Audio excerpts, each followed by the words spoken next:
Hello everybody, Acorn Man here with another LEGO Star Wars review. Today I'm very excited to be talking about the 7163 Republic gunship all the way back from 2003. That's right, just like the ATTE I reviewed last week, this set is 19 years old, and in my opinion it's held up pretty well. As you can see, there is a lot to unpack here with this one, but before we do, remember to give this video a like and comment down below with your thoughts on this set. So as always, we'll start with the minifigures. Just like the aforementioned ATTE, this set comes with 4 original Clone Trooper minifigures, each with guns, but they are in the ship, and I will get to those in just a minute. As you can see, they're very different than the ones we see today, with the visor actually cut out of the helmet, which I think is a really cool look. It adds a lot more depth to the minifigure and a lot more realism. And like I said in my ATTE video, these guys are still my favorite Clone Trooper minifigures to date. Maybe it's just nostalgia, but either way, I love these guys. And like I said, you get 4 of them. They're all exactly the same, so not really any reason to go over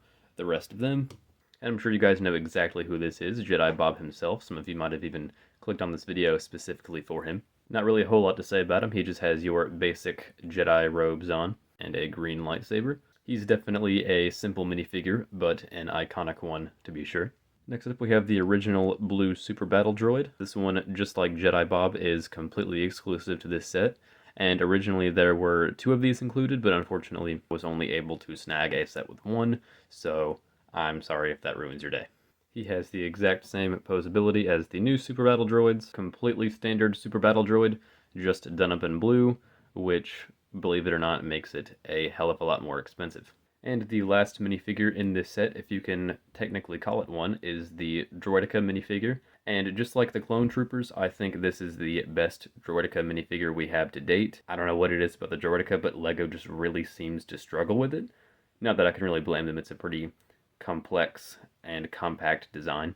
I'm not really sure if it's an intended feature of the minifigure or just a byproduct of the design, but you can kind of fold him up into a kind of ball shape, but you're not going to have much luck rolling him around. Alright, now that we've taken a look at all the minifigures, let's take a look at what you came here to see, the gunship itself. So here it is, the first ever Republic gunship, and I have to say for 2003, I think they did a phenomenal job on this one.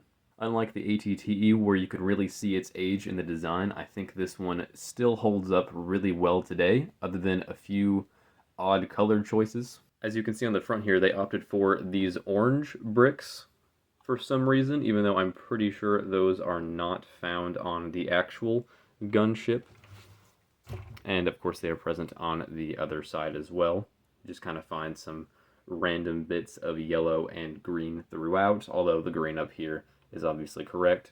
Alright, so starting at the front of the set here, we have 2 rotating ball turrets, although they do not really move all that much or that easily. As you can see, I'm shaking the whole gunship, just trying to move this thing around. And as you can see up here, we have 2 cockpits. I believe the front one is the pilot and the back is the gunner. Both spots can house a clone trooper. Unfortunately, though, we don't get a actual clone pilot, so it's not really the most accurate, but I'm sure kids in 2003 weren't really too worried about it. I also would have really preferred it if the cockpits themselves were able to go up and down as opposed to having to be taken off to see your clone troopers, but I suppose that's just a byproduct of the set's age. Coming over to the side of the set, we have a ball turret, even though it's more of a semi-sphere. You can seat a clone in there fairly easy, but unfortunately it's not the best looking thing in the world.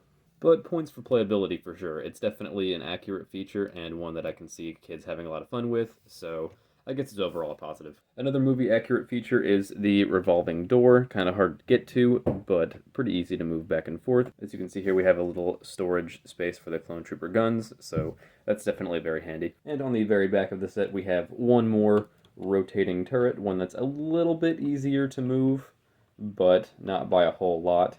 But I think it still gets the job done just fine. Up here we have a printed vent piece. I really wish they used printed pieces for all of these because unfortunately some of the stickers do not age very well on these. And up top we have probably what is the most mediocre play feature I've ever seen on a LEGO set. We have what is supposed to be a handle here, and you can already tell by its minuscule size in comparison to the set that it's just not going to work. Yeah, you try to lift it and I will never be so adamant to recommend not using a play feature as the one here, because if you hold this over really anything and try to pick it up by this handle, you have a 0% chance of saving this set. And moving on to the wings, you have a ball turret on those as well, even though really it's another semi-sphere, just like the other cannons. And unfortunately, you cannot sit a clone in there, as it is just a blank spot. All right, now that we have all of the movie-accurate features out of the way, let's get into some of the weirder ones. So coming up to the front of this set, if you raise up this cockpit section here and divide the two front halves underneath it, you get like sort of a command center, outposts sort of thing. I don't know. Really, your guess is as good as mine for what this is actually supposed to be, but I'm sure kids love the hell out of it. As you can see here, we have this little storage container that is held on magnetically, and included is just a little slab that had some tool pieces on it. Really not much there, although I'm sure, like I said, kids had a blast with this part of the set. And the last weird / creative feature, however you want to look at it, of this set is the entire top half of it comes off, although not really very easily. Yeah, it's very easy to do that. This is not what it's supposed to look like. All right, let's see if I can get it right this time. Nope. There we go. I think, yeah, we got it. So the entire top half of this set can remove itself, as you can see, and I think this is kind of intended to be a makeshift drop ship, although it is not very accurate and completely ineffective. So here we have our 2003 ATTE and our makeshift dropship. Yeah, there's really nothing to be done with this here. Although I guess it is roughly in the same scale. It just doesn't work. Well, I just spent about 5 minutes trying to get the top half back onto the set, and it turns out I was not even recording, so I'm going to have to do it for you guys again. Let's see if we can get it on the first try.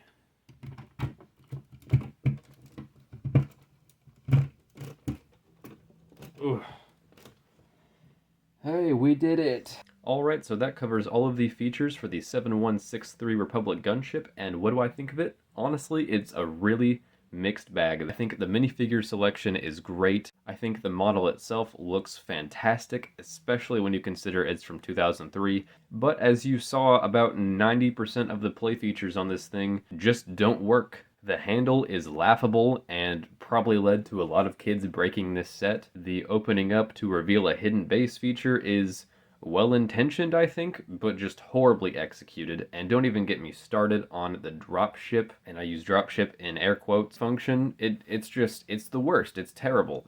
The set splits apart in 4 different ways every time you try to do that. It is just not well designed in that regard, and it really makes me wish that they would have just released a dropship, especially since we've only gotten one since then, and it's in a set that's nearly $1,000 now. But I think I'm just a little frustrated, honestly, from having just dealt with those features, because on the shelf, this set looks fantastic. It's easily just the best part of my collection. It looks amazing.